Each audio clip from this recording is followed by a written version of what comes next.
não pode sair daqui. Agora, sai daqui.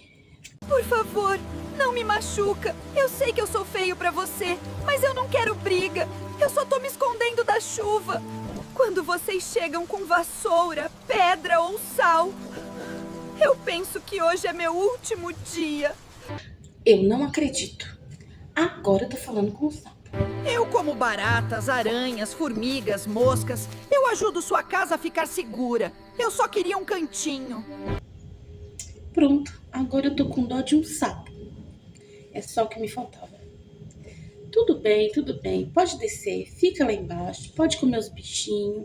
Aproveita ele pro meu quintal, né? Come umas baratinhas. Não, as baratinhas não. Essa aí ela tá me deixando louca. Eu vi os vídeos das baratinhas. Não, as baratinhas não. Pega as outras coisas, mas as baratinhas não. Deixa as baratinhas também viver, tá bom?